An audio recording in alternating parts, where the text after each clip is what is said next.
umusore ukomoka mu muryango wa Mobutu Sese Seko nawe yinjiye muri M23. Feu Maréchal Mobutu Sese Seko Ngbendu, l'homme de l'unité nationale. Mu mujyi wa Goma M23 ikomeje kuyobora bakoze umuganda kuri wa gatandatu nyuma yo gukura abacinyakadiho. Naho Kinshasa habaye inama ya perezida ndetse n'abaminisitiri bose bayoboye muri Repubulika ya Demokarasi ya Kongo tugiye kuganira ku buryo burambuye ikaze.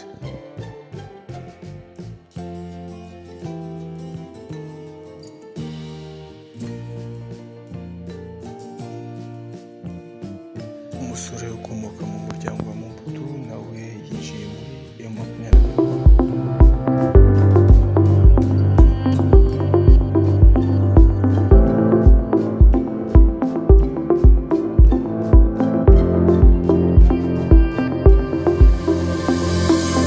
Monsieur Mobutu Nzapa Hervé Joseph, fils du feu maréchal Mobutu Sese Seko Ngbendu, l'homme de l'unité nationale, le maréchal.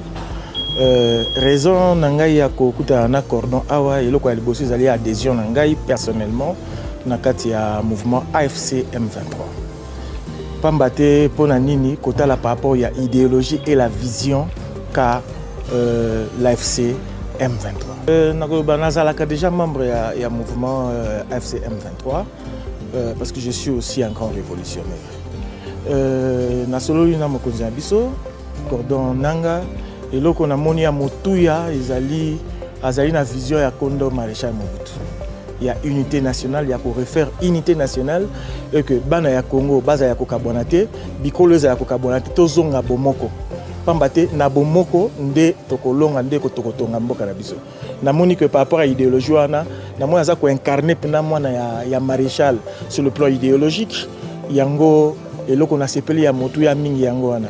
Et puis ya mibale kotala lolenge aza kokamba lolenge kimia ikoti na kati ya mboka oyo nde yango penza epesi biso esengo monene kokanisa susu mokolo monene ya lelo oyo toza ko célébrer papa na biso Simon Kimbangu Kiangani mokolo monene azali parmi bazali premier révolutionnaire ya Congo awa parce que toyebi etumba oyo ya bundaki mokolo ezali mokolo ya monene donc toza ko célébrer révolution na biso elongo. Donc voici, voilà. Message na kopesa na ba congolais nyonso bana ya kondo maréchal parce que maréchal azaki tata ya école. Mouvement na bino yango. Awa idéologie ya kondo maréchal Mobutu Sese Seko yango oyo nde bazali ko sala continuité na yango. Na pesi mbela na bandeko nyonso na ba collaborateur nyonso ya kondo maréchal Mobutu pe bana nyonso ya école na biso ya Congo bipai na bipai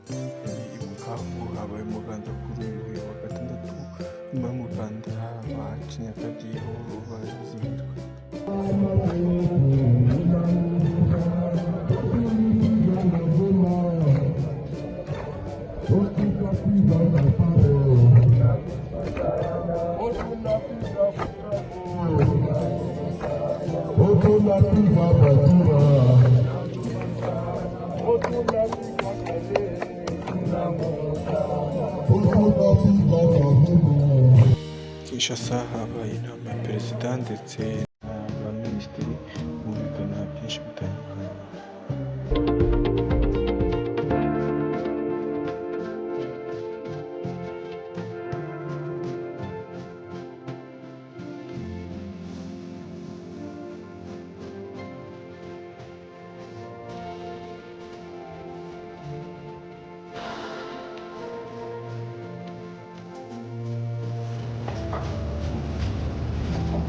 Bonjour.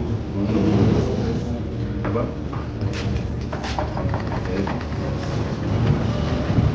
Tout va bien?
ndabashimiye, mwibuke gukora subscribe, like, share na comment, muri comment mutubwire ibyo twakibandaho. Murakoze.